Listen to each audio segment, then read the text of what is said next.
1 pound of ground beef, 1 onion, which I chopped, 3 cloves of garlic that I minced. And we're just gonna cook this ground beef till it's brown and our onions are tender. All right, our ground beef is brown and our onions are translucent. Move my meat mixture into a strainer. While I'm moving this meat over, I actually have a question for you. My grandma made my sister and I goulash every time we spent the night with her.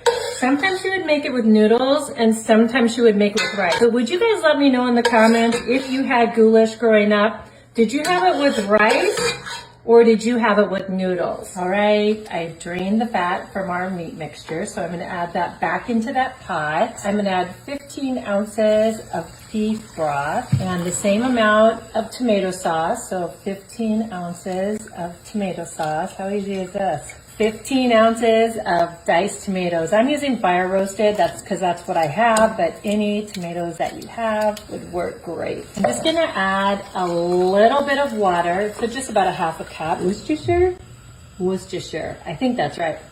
You'll let me know, I'm sure, in comments. 1 tablespoon of that. Some seasoned salt, 1 teaspoon of that. 2 teaspoons of Italian seasoning. I have 1 tablespoon of paprika and a teaspoon of pepper. And since we added that seasoned salt, we don't need any other salt. So I am going to bring this up to a simmer and then we'll add our next ingredient. Okay, our goulash mixture has come to a simmer. So I'm gonna add 2 cups of elbow macaroni. Obviously you can use whatever pasta you want, but this is what my grandma did when she used pasta, so that's what I'm gonna do. So I'm gonna keep this at a simmer for about 12 minutes until that macaroni is tender. Our goulash has been simmering for 12 minutes. Look at that. So you definitely can serve it just like this, but I am gonna make this just the way my grandma did for my sister and I. And the one last ingredient that she always added was a little bit of cheese, probably about a cup's worth.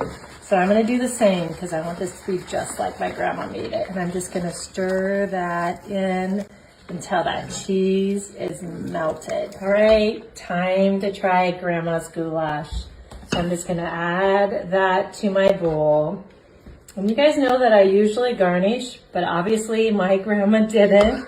So to keep this just like my grandma's, I'm not gonna garnish this either. But if you wanna add fresh herbs to yours, definitely that would be delicious. All right, time to try grandma's goulash. Okay, I know it's hot. Okay.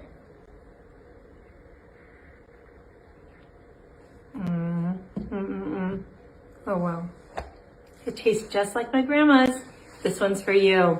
Grandma's goulash. Yum!